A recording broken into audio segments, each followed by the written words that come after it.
त्यागी जी, अब इस इंटरव्यू का रैपिड फायर राउंड, इसमें छोटे छोटे सवाल आएंगे जी। आपको छोटे छोटे जवाब देने। जी। ओके त्यागी जी, पहला सवाल रैपिड फायर राउंड का, देश का बेस्ट प्रधानमंत्री आप किसे मानते हैं? एक नहीं है, उसमें कई हैं। मैं पंडित नेहरू को भी मानता हूं, ओके अटल जी को भी मानता हूं। ओके। मेरे नेता रहे चौधरी चरण सिंह कम समय के लिए, इतने सारे नहीं बोल सकते। नहीं मैं उनको भी मानता हूं। And as on today of course Narendra Modi ji also.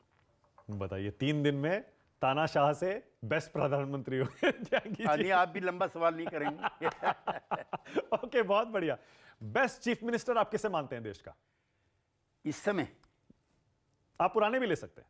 नहीं, बेस्ट चीफ मिनिस्टर्स में तो चौधरी चरण सिंह उत्तर प्रदेश के बेस्ट चीफ मिनिस्टर रहे, वीपी सिंह रहे हैं और नीतीश कुमार रहे हैं। ओके, बिहार का बेस्ट चीफ मिनिस्टर आप किसे? ऑफ कोर्स आंख बंद करके नीतीश कुमार।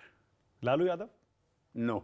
उनको कितने नंबर देंगे 10 में से? नहीं, उनके विरुद्ध जिस तरह के परिवारवाद के और भ्रष्टाचार के आरोप लगे, वो हमारे पुराने सीनियर साथी हैं। मैं कोई और नकारात्मक टिप्पणी नहीं करता, लेकिन मैं उनको नंबर नहीं देता। नंबर नहीं देंगे? राबड़ी जी को देंगे? उनको भी नहीं देंगे? देश का सबसे भ्रष्ट नेता त्यागी जी किसे मानते हैं? सबसे भ्रष्ट? नहीं, उस पर मैं कोई टिप्पणी नहीं करता। देश का सबसे ईमानदार नेता किसे मानते हैं? सबसे ईमानदार नेता आपके हिसाब से? उसमें भी मैं लाल बहादुर शास्त्री, चौधरी चरण सिंह और वीपी सिंह को मानता हूं। आज के जमाने में?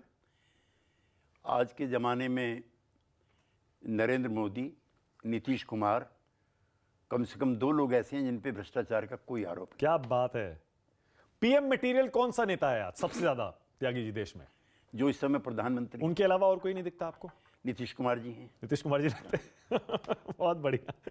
नीतीश जी को नंबर कितने देंगे अगर देना हो तो सीएम के तौर पर?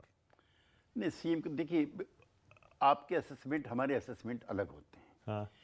हमारे क्राइटेरिया वही हैं। मोदी जी जो आजकल राजनीति की विवेचना करते हैं, हाँ। वो कहते हैं 2 चीज़ों ने खराब की है, परिवारवाद ने और भ्रष्टाचार ने। और आपकी जानकारी के लिए, Shri Narendra Modi ji is on record on saying कि देश में 3 कायदे के समाजवादी हुए हैं, जयप्रकाश नारायण, जॉर्ज फर्नांडिस एंड नीतीश कुमार। अगर मैं नीतीश कुमार की प्रशंसा करता हूं तो कौन गलत है? मोदी जी कर चुके हैं। तो कितने नंबर देंगे नीतीश जी को? 10 में से 10? 10 में से 10। ओके। कभी पीएम बनेंगे नीतीश कुमार? देखिए, ये सवाल इस समय मौजूद नहीं है। तेजस्वी को कितने नंबर देंगे आप डिप्टी सीएम के तौर तेजस्वी पर? का कार्यकाल को बुरा कार्यकाल नहीं है। बुरा नहीं है, मजबूरी हो गई आपकी, क्योंकि साथ में सरकार चला रहे थे, क्योंकि उनको कम नंबर देंगे तो आपके ऊपर भी आएगा। नहीं, उस पे कोई कमेंट नहीं है, लेकिन मेरी जानकारी में उसका आचरण मर्यादित रहा है। ओके। क्या कभी सीएम बन पाएंगे तेजस्वी? ये इस पर मैं कोई टिप्पणी नहीं कर सकता। यद्यपि उन्होंने अपनी पार्टी को 0 से 90 पे लाने का काम किया। हाँ, यानी भविष्य बिहार का तेजस्वी हैं। मैं ये नहीं कमेंट करता, लेकिन उन्होंने अपने आप को बढ़ाया है और सुरक्षित भी किया है। ओके। लोग कह रहे हैं कि अगले कुछ सालों में जेडीयू खत्म हो जाएगी, बीजेपी आरजेडी के बीच आमने सामने की टक्कर हो जाएगी। देखिए, जेडीयू जब तक खत्म नहीं होगी, जब तक समाज में असमानता खत्म नहीं होगी। जेडीयू जब तक खत्म नहीं होगी, जब तक गरीब आदमी सीना तान करके नहीं चलेगा। जेडीयू जब तक खत्म नहीं होगी, जो समाज के वंचित समाज के लोग उस पीढ़ी पर नहीं आएंगे जहां लोहिया ने और कर्पूरी ने सपने देखे। ओके। मोदी जी को कितने नंबर देते हैं त्यागी जी? 100 के 100। 10 में से 10? हाँ जी। राहुल गांधी को कितने नंबर देते त्यागी जी? राहुल जी का कोई प्रशासनिक जिम्मेदारी उन पर नहीं है। कांग्रेस नेता के तौर पर, एक राजनेता के तौर पर? राजनेता के तौर पर, कांग्रेस नेता के तौर पर अपनी पार्टी के लिए वो अच्छे काम में लगे हुए। तारीफ कर रहे हैं आप राहुल गांधी की? अच्छे काम में लगे हुए। उन्होंने तो इंडिया गठबंधन, आप कह रहे हैं, उसका भट्टा बैठा दिया। भट्टा बैठा दिया उनकी पार्टी ने, उनके सलाहकारों ने। राहुल गांधी ने नहीं, उनके सलाहकारों ने। पर आपने कहा उसमें राहुल, जयराम रमेश जी अध्यक्ष हैं उस कमेटी के।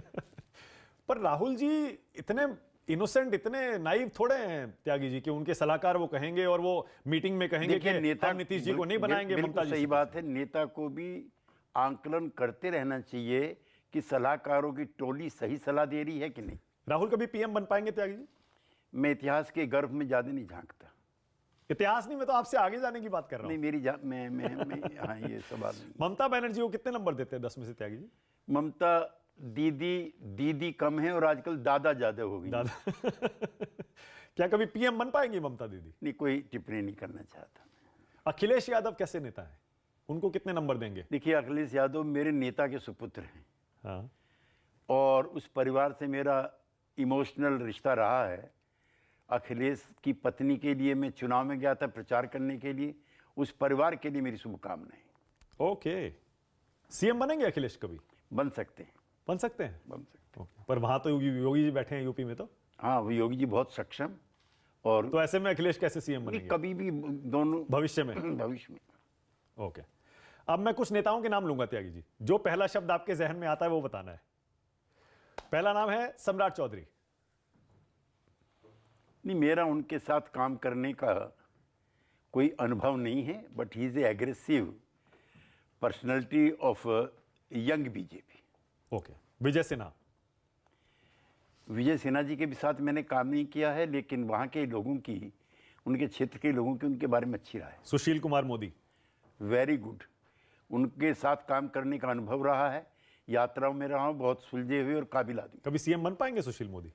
ये तो भारतीय जनता पार्टी को तय करना है। तो आपको करना है क्योंकि आप तो कह चुके नीतीश जी रहेंगे सीएम, ऐसे में सुशील मोदी सीएम कैसे बनेंगे? कोई टिप्पणी नहीं। ओके। तेज प्रताप यादव। नहीं, ये वहाँ की डायनेस्टी जो है उसका सक्सेशन तेजस्वी के पास जा चुका है। ओके। तेजस्वी यादव भविष्य? मैं तो बताया कि वो मुख्य विरोधी दल के नेता हैं और उन्होंने बहुत मेहनत की उस पद। Rahul Gandhi. All the best for him. Mallikarjun खड़गे। उनके बुजुर्गत की, उनके अनुभवों की और उनके गंभीरता का मैं प्रशंसक हूँ। उद्धव ठाकरे। उनके पिताश्री के लिए मेरे मन में बहुत सम्मान रहा है। उनके लिए नहीं है? वो उनके पद चिन्हों पर ठीक से नहीं चल रहे। ओके। ममता बनर्जी। दीदी नहीं, दादा ज्यादा हैं। Akhilesh Yadav. All the best for him. Kejriwal. वो भी मित्र हैं। मित्र और हैं? हाँ, मित्र है मेरे। हाँ। अच्छे हमारे रिश्ते हैं। पर अब तो उनके खिलाफ लड़ना है। नहीं, NDA में? लड़ाई पॉलिटिकल होगी, वो पर्सनल नहीं होगी। हाँ, तो पॉलिटिकल बताइए ना, पॉलिटिकली क्या कहते हैं केजरीवाल के बारे में? देखिए, उनकी कोई निश्चित विचारधारा नहीं है, वो जनता जो तय करती है। जैसे आर्टिकल 370 पर हाँ। वो मोदी जी के साथ हो गए, अगले घंटे खिलाफ हो गए। तो जो वैचारिक प्रतिबद्धता जो समाजवादियों की है, जनसंघियों की है, कम्युनिस्टों की है उस तरह की उनकी नहीं। केजरीवाल जी ने खेल कर दिया ना ममता बनर्जी के साथ मिलकर? हाँ, किया। खेल किया ना नीतीश जी के साथ? नहीं करना चाहिए था, चूंकि हमारे सबसे पुराने ट्रस्टेड अलाई केजरीवाल जी थे, बिहार के चुनाव में गए थे और हमने उनके चुनाव में दिल्ली में सपोर्ट किया था। किसके इशारे पर किया उन्होंने? कांग्रेस के? कांग्रेस से तो उनके रिश्ते अच्छे नहीं है। तो फिर किसके इशारे पर किया? ममता बनर्जी के इशारे पर? हो सकता है उन और दोनों ममता के, दीदी ने क्यों किया? कांग्रेस के इशारे पर। ओके। शरद पवार त्यागी जी। मैं उनका बहुत सम्मान करता हूं, किसान नेता के रूप में और देश के वरिष्ठ नेता के रूप में। इस बार एनसीपी महाराष्ट्र में एनडीए को अजीत पवार और शरद पवार दो गुट हो गए ना? उस पे मैं कोई टिप्पणी नहीं करता, लेकिन शरद पवार जी मेरे लिए बहुत सम्मानित नेताओं की श्रेणी में। नरेंद्र मोदी। उनके बारे में मैं पहले ही अपनी राय जाहिर कर चुका हूं। He is one of the best prime minister of the country. Okay. Amit Shah. Best strategician and very hard working leader of the country. Okay. Sonia Gandhi. She deserve more respect. BJP तो रिस्पेक्ट करती नहीं है। ना करें, हम उसका सम्मान करते हैं। उन्होंने जिस तरह का जीवन जिया है वो सराहनीय है। Priyanka Gandhi. She is the future of the Congress party. Rahul नहीं? With Rahul also. राहुल और प्रियंका दोनों? बोथ। मायावती। मायावती ने इतिहास के निर्माण का काम किया है। जिस तरह से एक मामूली परिवार में पैदा होकर के देश के सबसे बड़े सूबे की मुख्यमंत्री बनी है, वो मिरेकल है। ओके। राम मंदिर पर आपका स्टैंड क्या है त्यागी जी? राम मंदिर के सवाल को लेकर के हम अपनी सरकार गिरा चुके हैं। मैं उस समय एमपी था। आडवाणी जी रथ यात्रा लेके चले थे, वो शिलान्यास करना चाहते थे। शिलान्यास अगर हो गया होता हमारी सरकार बच जाती। उस समय भी ये सवाल आया था कि ये मामला अदालत में चल रहा है। ओके। जब तक अदालत तय नहीं करती है, किसी को जबरन तरीके से काम करने की इजाजत नहीं होनी चाहिए। हाँ। जब सुप्रीम कोर्ट ने फैसला दिया कि राम मंदिर बनना चाहिए, हम सब लोगों ने दोनों हाथ जोड़ करके भगवान राम का अभिवादन किया। भगवान राम हमारे आराध्य हैं और आज अयोध्या का मान सम्मान लगभग वैसा ही है जैसा मक्का मस्जिद का है और वेटिकन सिटी का है। राम को लेकर के हम राम को इसलिए भी मानते हैं कि जो उनका जीवन, जिस तरह का जीवन उन्होंने जिया, वो बहुत मर्यादाओं से भरा हुआ था। अनलाइक लॉर्ड कृष्ण, भगवान कृष्ण कई तरह के कॉम्प्रोमाइज करते हैं, लेकिन भगवान राम नहीं करते। तो नीतीश जी जाएंगे दर्शन करने? हाँ, जा सकते हैं, रामलला। मेरी बात नहीं हुई, लेकिन जा सकते, कोई दिक्कत आप नहीं। जाएंगे? मैं तो जा चुका हूँ एक बार, दोबारा फिर चला जाऊँगा। प्राण प्रतिष्ठा के बाद आप जा नहीं, चुके प्राण हैं? प्रतिष्ठा के बाद हम पे निमंत्रण नहीं था, अभी भीड़ ज्यादा है, लेकिन मैं अपने आप को गौरवान्वित और आनंदित समझूंगा जाकर। और नीतीश जी को भी जाना चाहिए, आपको लगता है? मुझे अब तो जाना चाहिए, अब मुझे तो कोई सही- दिक्कत नहीं। नहीं, उनको पहले कोई दिक्कत नहीं। आपकी जानकारी के लिए, वो रिलीजियस रिचुअल को मेरे से भी ज्यादा रेस्पेक्ट करते हैं। धार्मिक आदमी है? मैं धार्मिक आदमी, घर में पूजा पाठ और हाँ, ये सब हाँ, मानते हैं भगवान में। उनके पिताश्री भी ऐसे ही थे। ट्रिपल तलाक पर क्या स्टैंड है आपका? वो भी सुप्रीम कोर्ट से ही अदालत में केस चला गया था, अदालत जो फैसला इसमें लेती है हम उसका समर्थन करते हैं। यानी यूनिफॉर्म सिविल कोड के आप समर्थन में नहीं है? यूनिफॉर्म सिविल कोड पर हमारी ये राय है कि ऐसे जो महत्वपूर्ण मामले हैं उसमें सभी स्टेक होल्डर्स को कॉन्फिडेंस में लिया जाना चाहिए, और जो चीफ मिनिस्टर्स हैं, पॉलिटिकल पार्टीज हैं, उनको भी कॉन्फिडेंस में सलाह मशवरा किया जाना चाहिए। अब केंद्रीय मंत्री कह रहे हैं कि अब सीए एक हफ्ते में लागू होने वाला है। त्यागी जी, देखिए, उनकी जानकारियां कम हैं। सुप्रीम कोर्ट ने आसाम की एक याचिका पर जो फैसला किया था, कितने लाख लोगों को आसाम छोड़ना था, भारतीय जनता पार्टी के चीफ मिनिस्टर थे सोनोवाल जी, दिल्ली में मंत्री हैं, उन्होंने कहा मेरे बस की इसको इम्प्लीमेंट करना नहीं है। तो वही कह रहे होंगे, लेकिन उनके नहीं, एनआरसी नहीं, मैं सीए की बात कर रहा हूं। सीए, इस पर भी मैं अतिरिक्त विचार विमर्श की आवश्यकता महसूस करता हूँ। ओके। त्यागी जी, बहुत मजा आया आपके साथ इस चाय वाला इंटरव्यू में। Thank you very much. और मैं आपका धन्यवाद कर रहा हूं कि आपने एकदम दिल से, ईमानदारी से हर सवाल का जवाब दिया। जब सब लोग अपनी विचारधारा को हाँ, पकड़े हुए हैं, तो हम अपनी विचारधारा को क्यों छोड़ें? हम त्यागी हैं, लेकिन विचारधारा के त्यागी नहीं हैं। नहीं, इस पर डिबेट हो सकती है त्यागी जी। विचारधारा तो आपने छोड़ी आपकी पार्टी ने, नहीं। एक बार नहीं, दो बार नहीं, तीन बार नहीं, चार बार नहीं, पांच वो बार। अलायंसेज हैं, मूल तो मैं वही हूं जो आपके सामने कह रहा हूं। यानी विचारधारा के साथ कॉम्प्रोमाइज तो किया ना? नहीं, वो जिस तरह सभी ने किया, सभी ने किया। भारतीय जनता संघ ने किया।